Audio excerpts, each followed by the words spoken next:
Welcome to More Than a Few Words, a marketing conversation. This is your host, Lorraine Ball. And today's show is going to be a work of fiction. I I know that kind of sounds strange because marketing is real world, but I've invited Ryan Ross to join me. And Ryan is the head of marketing at BrokersBloc. It's an independent benefits brokers organization, but he is also the author of Benefits with Friends. It's a fictional book about a benefits broker.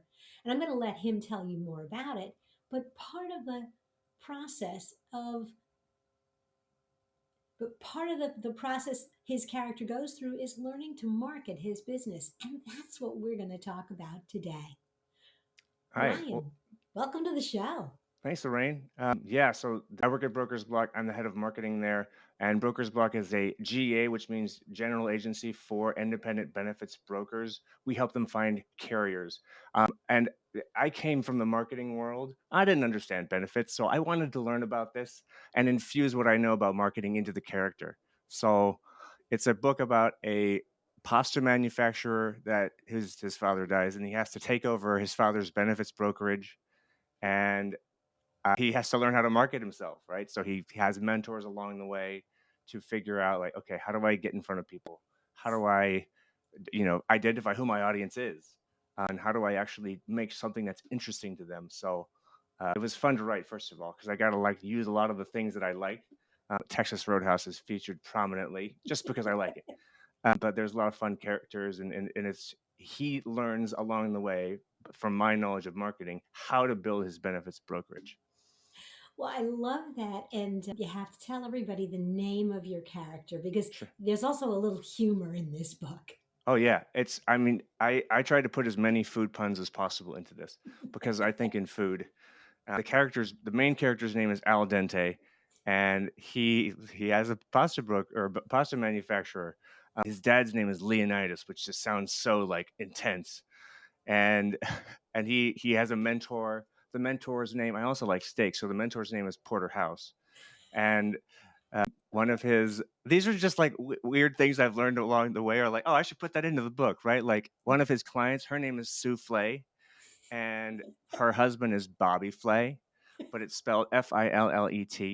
And Al has to like convince them that he is the right guy for their pan manufacturing company because Bobby Flay, the actual chef, does own a pan company, right? So that's a fictional thing on a real world experience.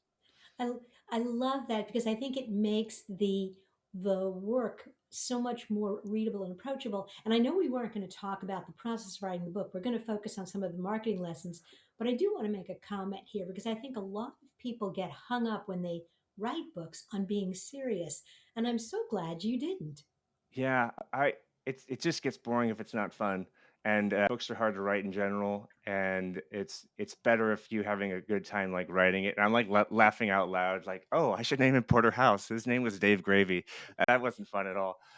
So I had to go with Porterhouse because that's way better. Cool. All right. So he goes on this adventure to build his business, and you actually had a marketing process that you were stepping him through. Tell me a little bit about some of the steps of that Yeah. process.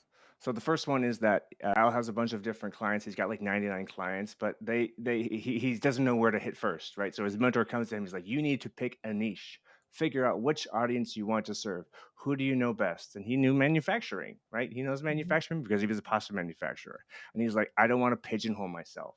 But they Mhm. looked it up and they're like, "How many manufacturers are there in the U.S.?" And there are 600,000 pasta manufacturers in the US, right? Probably fewer pasta manufacturers. So he picked an audience. He's like, we're going to go after 500 manufacturers. We're going to get a list of them. He already had some clients that were in the manufacturing industry, right? So he took those as kind of, oh, I know how to do this for manufacturers. I understand the manufacturing world. So for marketers, if you have a client and they're trying to, if you want to build more clients, right, figure out what's the niche that you're going for. That's the best way to do it because that way it solves a lot of problems later on. Second of all, Al needs to make sure he speaks and creates authority because at the beginning he doesn't know a lot about benefits. So he has to Mhm. learn. And he's like, I got to get on stage. His Porterhouse, his mentor, says, you got to get on stage, create a podcast, create authority using content. And it's a lot easier to do this now than it was 10, 20 years ago because things like podcasts and webinars, right? So Absolutely. he does reach out to people and he connects with industry leaders and he speaks with them, but also he gets on stage and he practices his speech. He's a little bit worried about this because like, I don't know this stuff. So he kind of drinks from the fire hose of benefits. And that's literally what I did in the book or to Mhm. write the book. I had to like interview experts about benefits, right? Because I come from the marketing world. So he had to define a niche. He had to go and speak at their association gatherings, which is a very high concentrated way to speak with his target audience.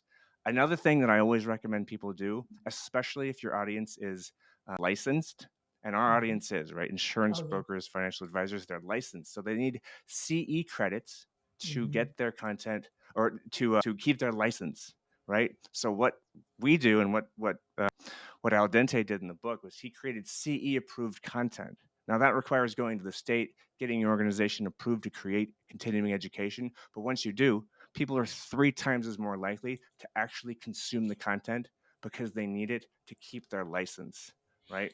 And I want to stop there Yeah, because so many of my marketers in this audience create basic workshops and they do it all the time and they yeah, use it to market their business. And so few of them take advantage of that niche of continuing education. I came out of HVAC, but I spent about 2 years in financial services. And so when I got out, that was definitely one of those niches I went after, mm, just as you described, because I already knew a little bit about it. But then I discovered that accountants and real estate brokers and all sorts of other people yeah. who needed what I was selling It's had to take continuing education. it's like 1% more work to just get the content approved, but Hmm. then you get a huge outsized return because people need it. One of the things that one of the GAs in the book does is they create CE approved pickleball events for their brokers. And this is something we've literally done 3 times in Missouri. We got CE approved for ethics. Nobody likes watching ethics content, but if you have it approved for CE, pickleball approved for ethics CE, it's like there's so much more of an uptake because it's unique and it's fun. And then you get CE Absolutely. from it.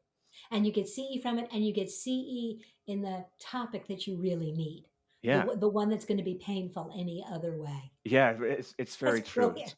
It's like you're having fun and you're getting the content you really need and it's Hmm. approved. So it's a really good idea for the broker and for the audience themselves. Fantastic. Okay, what else did Al Dente do? What else did he do? So he spoke at first an industry event, but then he spoke at a manufacturer's event, right? But what he did there was really important. He didn't actually what he didn't do, I guess. He did not take a picture of himself on the stage. But what happened, and I always recommend this: if you're going to an event, uh, hey, get some stage time because stage time is money time, right? If you can get a picture of yourself on the page and put that on LinkedIn and you tag a bunch of people at the event, it's a really good way to just engage the LinkedIn algorithm because the more people see it and comment and also they reshare it, the Mhm. higher your virality is on LinkedIn goes. So creating as many chances to create content is a really good idea. He does webinars, he creates a podcast, and that's how he meets some of his heroes. And that's what we did as a company, BrokersBloc. We created a podcast, and I cold emailed Mark Cuban, and we got him on the podcast, and he talked with us for an hour and a half.